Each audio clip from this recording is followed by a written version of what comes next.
Why book Fay Presto? Because Fay Presto's not like other magicians.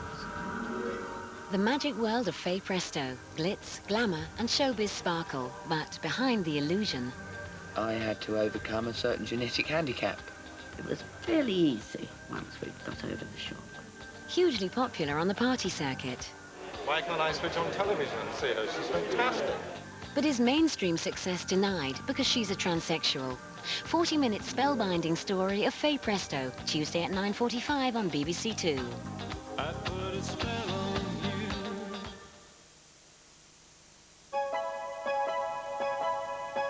Now on BBC2 in Scrutiny, Anne Perkins asks if Britain could profit more from its past.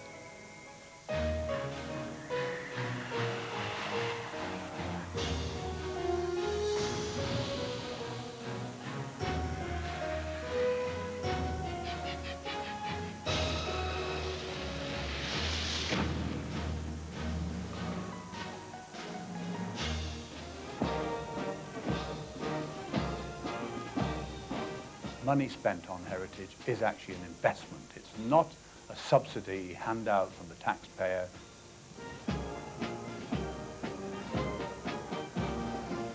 It's very important that Parliament recognises how crucial the heritage is in terms of a tourist attraction. There is somehow a strange feeling that these marvellous places sell themselves. It is a very competitive world. Easter weekend, and as the tourists begin to flood back into the country, the Heritage Committee has been looking at the role played by historic sites in the tourist industry, and at how improving the way Britain's heritage is run could mean that more of it is preserved, as well as giving a vital boost to one of the few growth areas in the economy, meaning more profit from the past.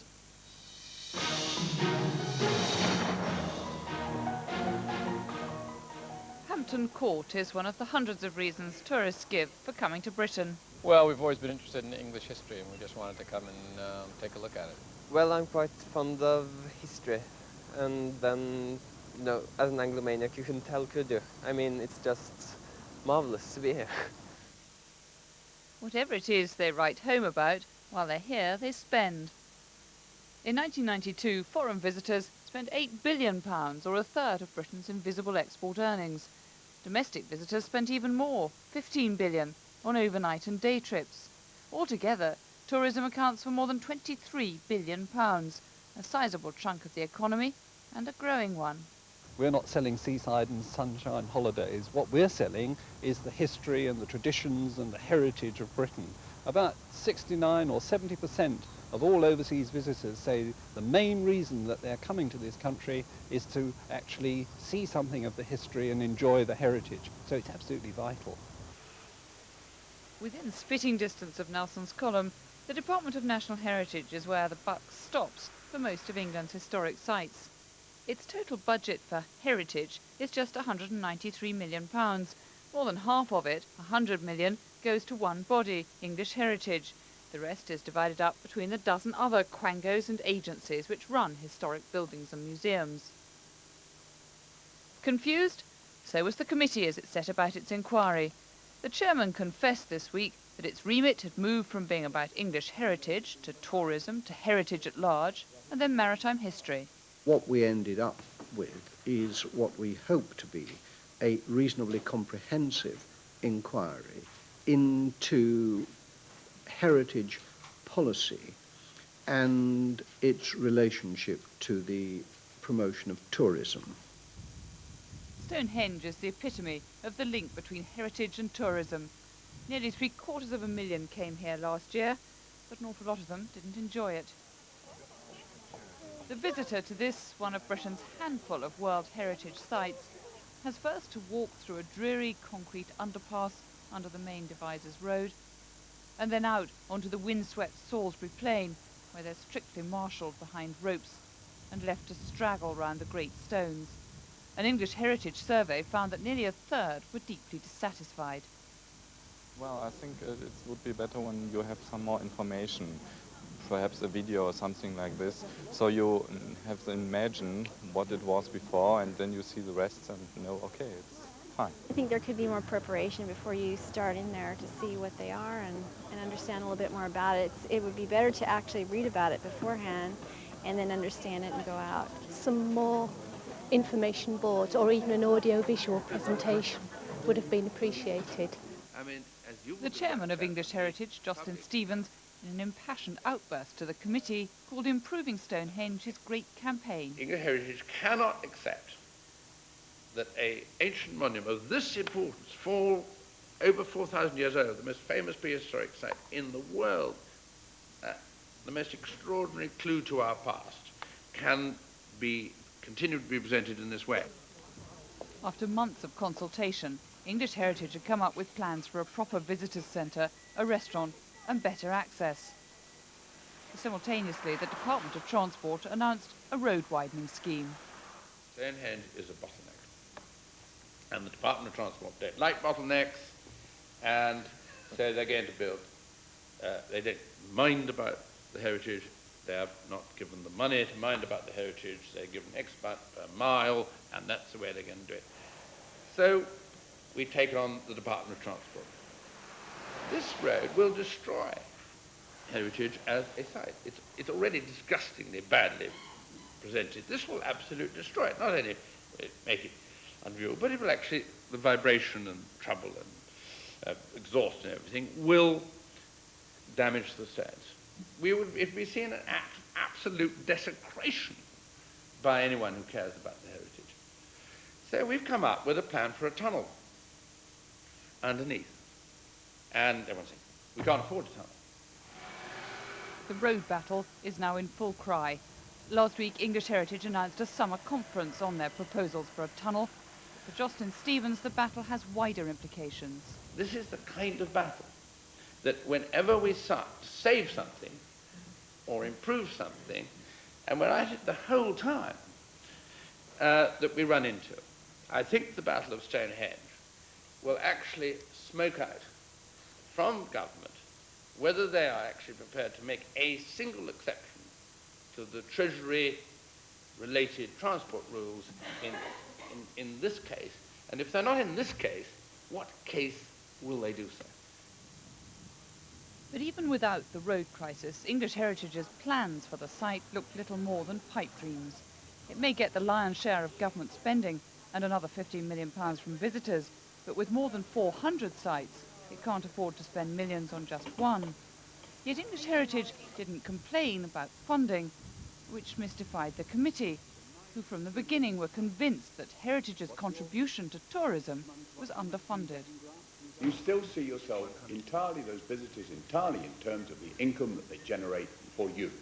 You don't seem to be interested in the income they generate for the There is no income. All our income goes towards the heritage. It's better than the heritage. Some of it goes back into improving the interpretation facilities, improving conserving the buildings.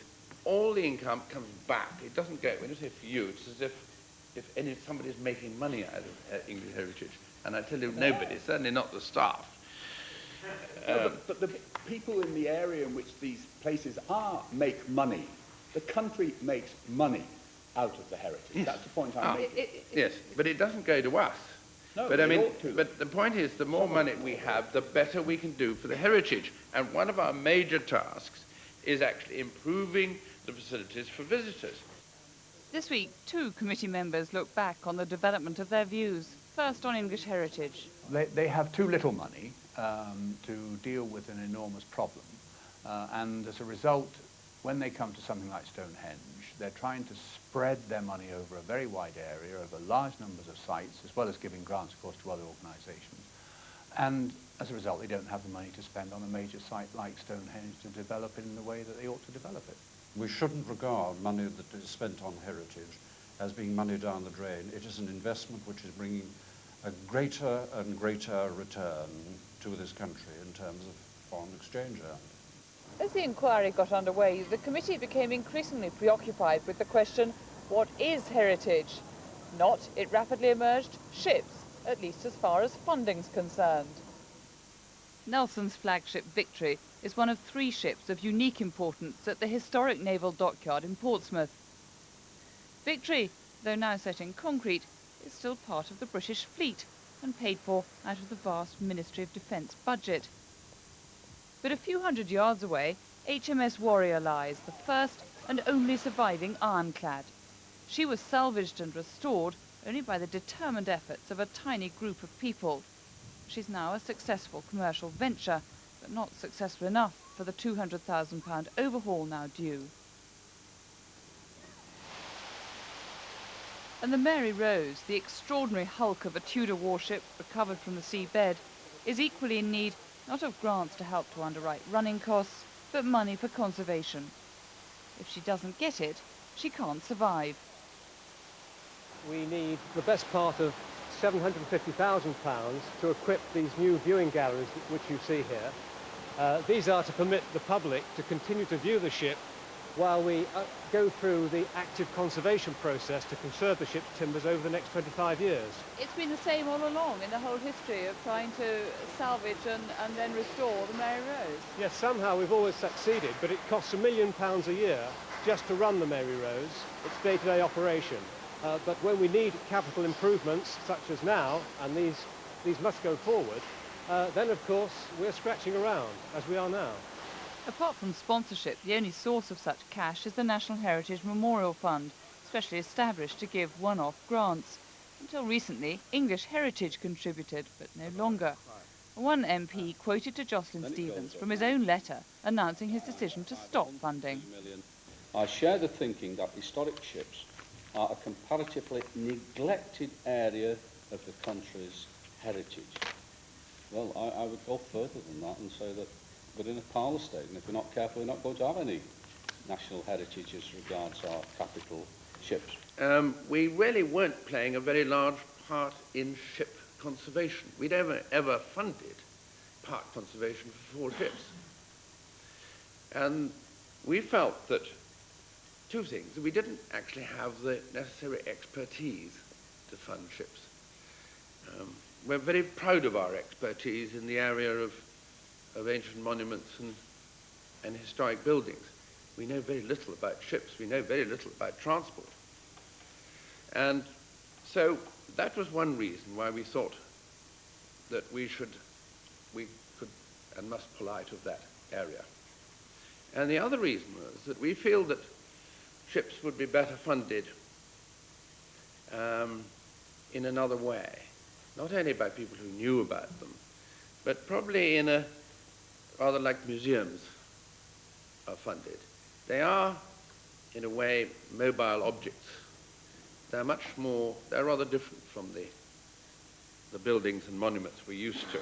If the Secretary of State for Health was told by a senior civil servant, I mean, you actually, the words you used in withdrawing funds from ships was to say, we know very little about ships, therefore we, took the money away. I mean, if a senior civil servant of the Department of Health said to the Secretary of State for Health, I'm sorry, we know very little about geriatric care, so we're not going to do geriatric care anymore. You can't sort of define your own responsibilities in this way. Now, what's wrong? Is it that your job isn't properly defined, or is it that actually no one's responsible for huge areas of our national heritage?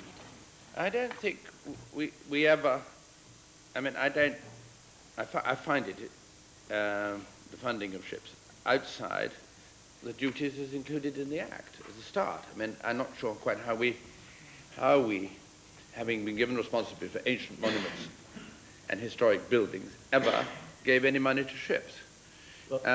And so then to cease to give the very little money we did give was really not a big decision. Where the responsibility lies for funding ships and the maritime heritage is with the government. For some reason, I'm never quite clear why, maritime heritage hasn't had the lobby to push for it. And there has been an absence, I think, of one body which can spearhead that lobby, if you like. So I think ships do need to have somebody behind them who can push for better financing. Tourists don't come to Portsmouth just for the ships. A largely Georgian strip of what is still a working naval base has been handed over to a property trust. As well as the Navy Museum, it includes long redundant boathouses and storehouses, some still being restored after war damage. It's a site ripe for development, development enthusiastically encouraged by the council as defence jobs disappear. The historic dockyard, the heritage area, is our major tourism attraction. Portsmouth has a tourism industry worth about £300 million a year. And this year, with the major events and all the activities and the work being completed here in the heritage area, we expect to see upwards of 350 million visitors, £350 million industry. And that will bring something like 3 million day visitors, about 8,000 jobs. It's a very important industry, and the heritage area is really the jewel in our crown. But there are 5 different trusts and bodies involved on the site, and its development has been frustrated by conflicting ambitions. A year ago, Flagship Portsmouth was set up to unite them, and they've now got agreement and the cash to turn one of the Victorian boathouses into a restaurant and children's area. But the MPs who came here during their inquiry weren't impressed. One said they were sitting on a gold mine and didn't know how to get the gold out. It would have been a very fair comment up to a year ago. We were in a period of some disarray with a commercial developer whom we tried to bring in, but that didn't work, largely because big leisure projects born of the boom years are no longer appropriate in the 3rd year of recession. And we've had to put things together after that failure, and we do have a plan. We are this year making a big investment of £3.5 million in visitor services on the site to attract tourists and to give value for money. The MPs weren't without sympathy for the dockyard's difficulties, especially with the Ministry of Defence, which the MPs regard as no friend of conservation. They felt, though, that Portsmouth's problems were all too typical of the heritage industry. You have all sorts of different separate funding arrangements and trusts. A lot of very enthusiastic amateurs trying to run it, quite rightly, and doing a good job in the main, but it requires, if it's going to become the tourist attraction that it ought to be and its full potential realised, it's got to be a coordination of effort there, but there simply isn't at the present time. If the committee was disappointed by what it found at Portsmouth, it was wowed by what it found here at Hampton Court Palace. Hampton Court is one of 5 historic royal palaces run by an agency of the Department of National Heritage. The agency took over the palaces 5 years ago. In that time, they've reversed a decline in visitors and nearly doubled their income from 11 to £21 million. The secret, they say, is living history. So real fires burn in the Tudor kitchens, the oak tables groan with food. It's as if the cooks and the kitchen boys have just popped out for a minute. But upstairs, the courtiers are still there. As you go through each room, you become more and more important. And that servants, people like that, were only allowed to be in this room. In diesem Zimmer lassen, so wenn Sie Ihre Diener dabei haben, bitte lassen Sie den Diener hier und wird abgeht. Tourists from the former communist bloc might find the concept of servants perplexing, and the purists are scandalised. But behind the scenes, there's an entirely different perspective. The Textiles Conservation Centre at Hampton Court has a growing reputation for state-of-the-art conservation and restoration, which both sustain the palace's unique collections and is a saleable asset. It's the balance between conservation and the visitors who pay for much of it which David Beaton, who runs the historic royal palaces, is trying to keep. The priority must be to conserve the buildings, but also their character and traditions. And these buildings were built as places of magnificence, places to show off the strength and power of the monarchy, places to have grand events and grand ceremonies. They were built for people. They need to be alive. They would be dead without visitors. It's something that everyone should see. Of course, being a big man, I loved the kitchens, like Henry did. So. Oh, it was very Wonderful. interesting and spectacularly beautiful. Well done. Yes, beautifully done. We had a marvelous guide who actually enlivened every room, how it was lived in the time, put in the history of the kings and all the court at that time, and it was just absolutely marvelous. When David Beaton saw the committee, they wondered if there were wider lessons to be drawn. You've made a huge success of the job you're doing. Could you offer advice to the government, the Minister of Defence and those other good people? I think there are 1 or 2 points that I would attach a lot of importance to. The first is the visitor. what does the visitor want? And what does the visitor expect? I found when I started that there was very little market research undertaken. We now spend a very considerable amount of money on market research. The second point which surprised me was that the palaces were not marketed. There is somehow a strange feeling that these marvellous places sell themselves. It is a very competitive world. Somebody said to me the other day, it's no good winking at somebody you fancy in the dark. You really have to go out. It's no good being the best. You've got to tell the world you're best. And I have found that amongst civil servants, that is a quality that I think is a great advantage for other things they do, that they don't regard it part of their job to sell themselves. The Tower of London is David Beaton's other great success story. It's a must-see on tourist itineraries, but in the past, many who queued to see the crown jewels often left disappointed.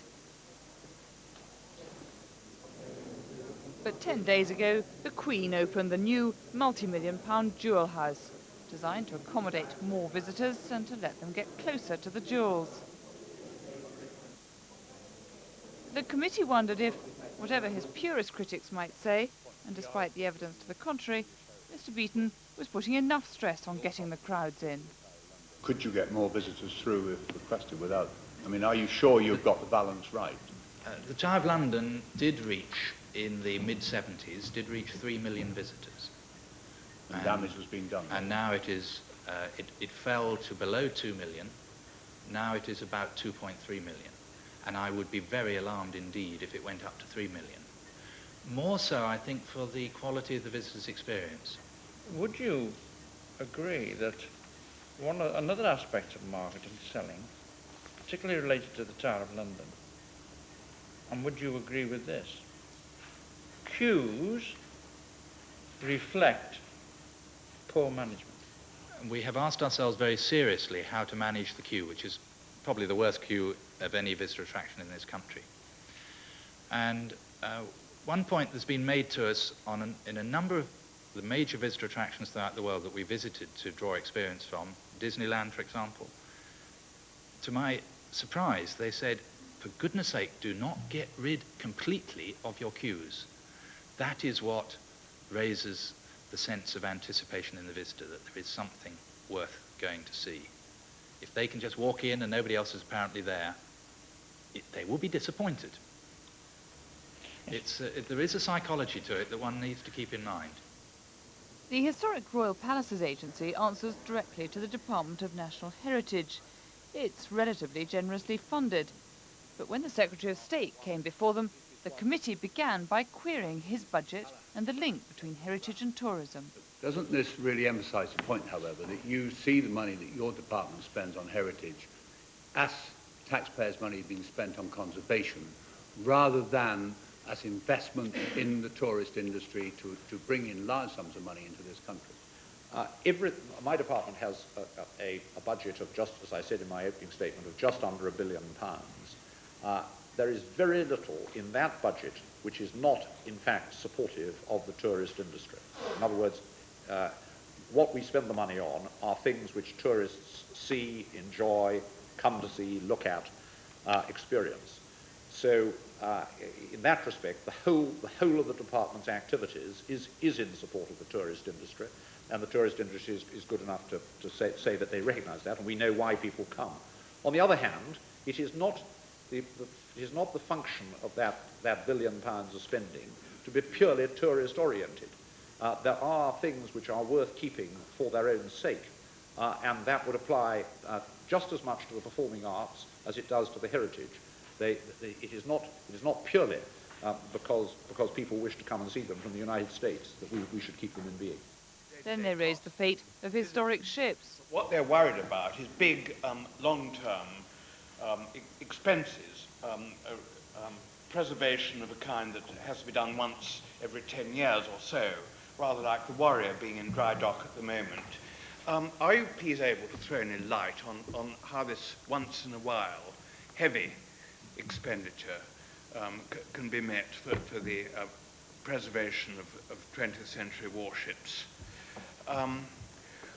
through which government department and through which sort of agency ought they to be financed? It's the big ships which, as I understand it, are the real problem. Then, for myself, I would expect that the National Heritage Memorial Fund, particularly when the resources of the lottery are available to it, is one which will in fact be capable of being tapped.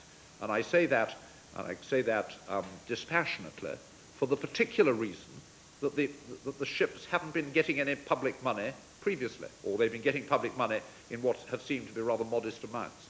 Because one of the characteristics of the lottery, as you will know, is that it is intended to be additional to public expenditure. Finally, a broadside from the chairman. And what we've seen is, I have to tell you, Secretary of State, a mess. A mess in which there seems to be no coherent policy with regard to what heritage is and what needs to be preserved and enhanced, and how it should be presented, and in what context it should be presented, and no coherent policy as to what funding should be and how that funding should be allocated most effectively. Well, I was very concerned that the Secretary of State himself did not seem to realise that money spent on heritage is actually an investment. It's not a subsidy handout from the taxpayer. It's an investment by the taxpayer in what is a major part of our tourist industry. And until he and his department wake up to that fact, then I have to say there will not be sufficient funding, not sufficient investment into our heritage, and as a result we lose tourists because they will go elsewhere. I was very concerned that he should become more influential in his relations with other government departments who are sitting on so many natural features, particularly the Ministry of Defence, who exercise different criteria when they're making these places redundant. They want to get a return for the taxpayer in financial terms. Views which found their way into the committee's recommendations, but the main stress of the report was on the Heritage Department's lack of direction. The real problem is the lack of coherence in the structure. Money is very short indeed. There is no part of the heritage that is getting enough money. But there is no point in increasing the money unless there is a coherent and structured organisation to use the money. Otherwise you will be wasting the money. Therefore the key need is to get a stringently structured policy for the heritage, and then we can press for the additional money.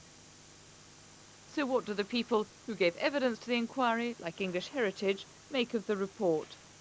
Their chief executive, Jennifer Page, welcomed the recognition of the importance of heritage and the call for more cash. Quite clearly, were there more funds available, there is very much more that could be done and could be done more quickly.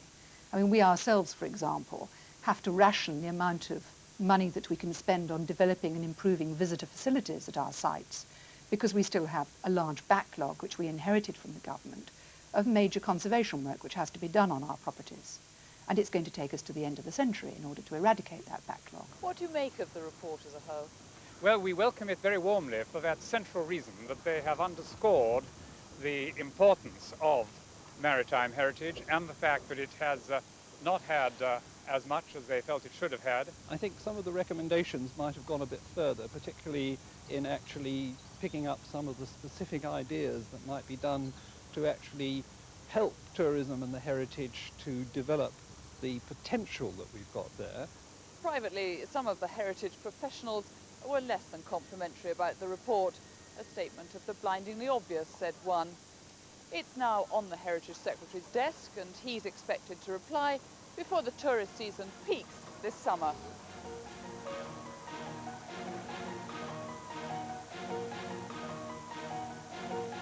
Scrutiny returns after the Easter break in 2 weeks' time.